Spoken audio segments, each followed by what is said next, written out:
Wedaran 16. Bakti pada Ibu Pertiwi. Taman Kaputren Alengkadiraja merupakan tempat yang asri dan ijo royo-royo. Di luar dan di dalam ruangan terdapat jambangan berisi tanaman hias beraneka rupa yang ditata sedemikian indah. Ada yang menonjolkan keindahan bunga, ada pula yang memamerkan keindahan daun. Di taman yang indah inilah Resi Wisrawa mewedarkan sastra Jendra Hayuningrat Pangruwating Diyu kepada Dewi Sukesi. Pagi itu Resi Wisrawa memutuskan untuk mewedar hubungan manusia dan Ibu Pertiwi. Sukesi, telah kita bahas kasunyatan Sang Hyang Hurip sebagai keberadaan tanpa rupa dan gatra yang meliputi segala yang ada. Hidup kita berasal darinya. Ialah sumber semuanya. Ia pula sumber dari kasih murni yang selalu mengalir kepada kita. Menjadi wajar jika muncul dorongan untuk berterima kasih kepadanya. Nah, yang hendak aku tekankan adalah, sewajarnya rasa terima kasih tidak hanya diucapkan lewat kata-kata, melainkan juga dinyatakan dalam tindakan. Seperti apa tindakannya Bapak? Bukankah ia bukan sosok yang menerima sesuatu? Justru itu, karena kasunyatan Sang Hyang Hurip adalah kekosongan mutlak yang meliputi segala, rasa terima kasih kita sewajarnya diperuntukkan pada keberadaan yang menjadi jalan tersampaikannya segenap anugerahnya kepada kita.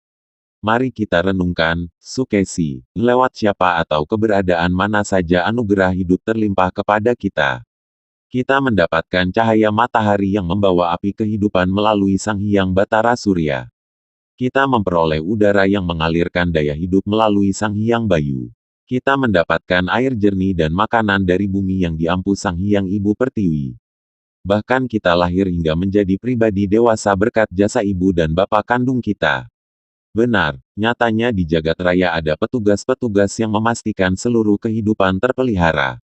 Sebagai manusia, kehidupan kita bisa terpelihara berkat adanya mereka yang memangku tugas tertentu dan bekerja sesuai tugasnya. Keberadaan mereka tak terlihat mata indrawi tapi nyata adanya, bisa disaksikan keberadaannya lewat rasa sejati. Maka, sepatutnya rasa terima kasih kita ditujukan kepada mereka. Aku mengerti Bapak, sangat wajar jika kita menghaturkan rasa terima kasih kepada Sang Hyang Ibu Pertiwi sebagai jiwa agung yang mengampu bumi. Kasih darinya memastikan kita bisa tetap menjalani hidup di muka bumi. Tepat, Sukesi. Tapi aku hendak menegaskan bahwa rasa terima kasih kita tak cukup hanya disampaikan lewat kata-kata. Lebih dari itu, rasa terima kasih benar-benar perlu dia jawantahkan lewat tindakan nyata merawat bumi yang menjadi tempat tinggal kita.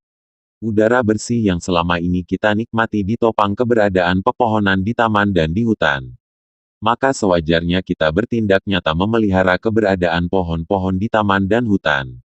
Adalah kebijaksanaan jika ada yang menerapkan aturan untuk setiap satu pohon yang ditebang, orang harus menanam 3 pohon.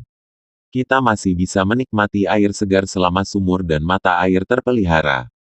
Maka, berterima kasihlah kepada para petugas yang menjaga sumber air sembari memastikan semua itu tetap ada, tidak tutup dengan alasan apapun sehingga air berhenti mengalir. Kita bisa menikmati sayur mayur, buah-buahan, beras, dan makanan lain yang tumbuh di bumi. Maka, berterima kasihlah kepada Ibu Bumi dengan merawat tanah menggunakan pupuk yang menyuburkan, bukan yang malah meracuni. Segala bentuk keserakahan hanya akan melukai Ibu Bumi dan pada ujungnya berbuah derita bagi kita sendiri. Kasinggihan, Bapa, di Alengkadiraja, para tetua selalu mengajak warga untuk menghormati bumi lewat berbagai cara. Cara mereka bisa berbeda-beda, tapi tujuannya sama. Yang tinggal di pesisir dan hidup sebagai nelayan, setiap 6 bulan atau 1 tahun sekali melakukan upacara pemberian sesaji. Mereka mengumpulkan makanan untuk disantap bersama dan sebagian dilarung ke laut sebagai sajian bagi para penghuni samudra. Tentu semua dilengkapi dengan uborampe dan kidung-kidung ucapan terima kasih kepada semua pihak yang telah berjasa bagi kehidupan para penghuni pesisir. Para petani juga melakukan hal yang sama. Setelah panen, mereka mengadakan upacara untuk menunjukkan rasa terima kasih sembari membangun keguyuban. Demikian pula menjelang masa tanam, para tetua mengungkapkan harapan dan penghargaan dengan berkata-kata terhadap tanah, benih tanaman, dan semua unsur alam yang berpengaruh terhadap keberlimpahan hasil panen. Jadi, di Alengkadiraja sudah berjalan adat menghormati Ibu Bumi dan seluruh danyang. Ayahmu memang bijaksana, Sukesi. Dia sungguh-sungguh menjaga adat yang membawa keselarasan antara manusia dan bumi. Cara memuliakan dan mengagungkan Sang Hyang Hurip memang dengan jalan berlaku welas asih kepada seluruh keberadaan yang pasti mengandung roh sucinya. Pepohonan, hewan, mata air, bebatuan, semua dihormati karena sejatinya merupakan pengejauhan Sang Hyang Hurip. Semuanya bisa digunakan untuk kepentingan manusia tapi dalam takaran yang tepat tanpa keserakahan. Bahkan makhluk-makhluk yang berada di alam bawah pun perlu dihormati. Kita bisa mengalirkan kasih kepada mereka baik lewat kata-kata, kidung, maupun uborampe berupa bunga dan semacamnya. Uborampe itu sejatinya wahana penyaluran kasih kita kepada mereka. Itulah penerapan sastra Jendra Hayuningrat Pangruwating Diyu. Sungguh indah jika ajaran luhur demikian dilakukan di seluruh tempat. Pasti bumi akan penuh kedamaian sekaligus ijo royo-royo. Memang demikian sewajarnya. Tugas setiap pribadi yang terlahir ke bumi adalah Hamemayu Hayuning Bawono. Dan itu perlu diterapkan dengan cara yang tepat. Lewat upacara adat dan pagelaran seni bisa ditumbuhkan kesadaran bersama tentang keselarasan antara manusia dan bumi. Dari situ setiap orang lalu bisa berkarya. Mereka yang memiliki bakat di bidang teknologi bisa mengembangkan teknologi ramah lingkungan. Teknologi memang perlu dikembangkan untuk meningkatkan mutu hidup manusia. Tetapi ia juga perlu dikelola dengan baik agar tidak merusak lingkungan. Sudah sewajarnya manusia yang memiliki nalar dan senang menyelidiki bagaimana semesta ini bekerja menemukan teknologi tertentu. Nah, nalar perlu dituntun guru sejati agar saat mengembangkan teknologi tidak malah merusak bumi. Memang dimungkinkan kemunculan teknologi yang merusak bumi, terutama saat keserakahan melandasi pengembangannya.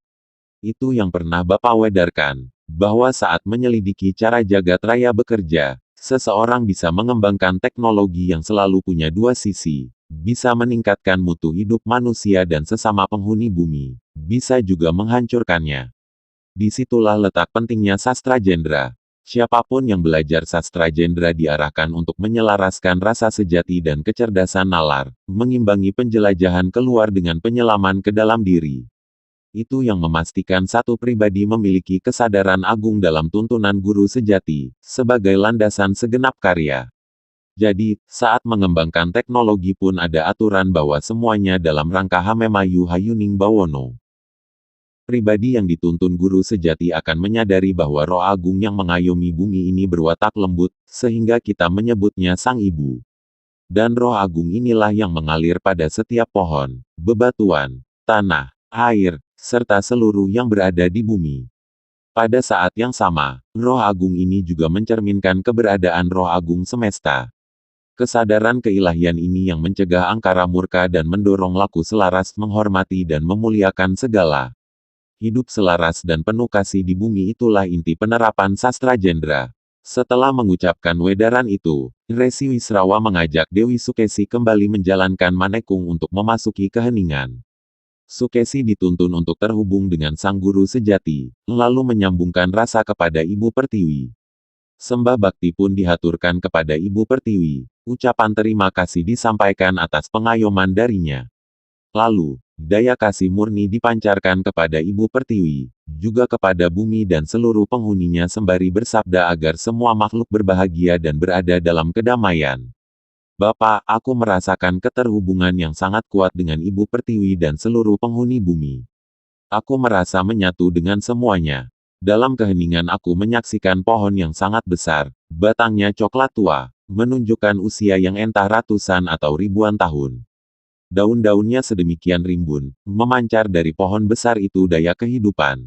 Banyak orang tampak duduk bersimpuh, dalam kedamaian masing-masing merasakan anugerah yang dilimpahkan melalui keberadaan pohon besar itu.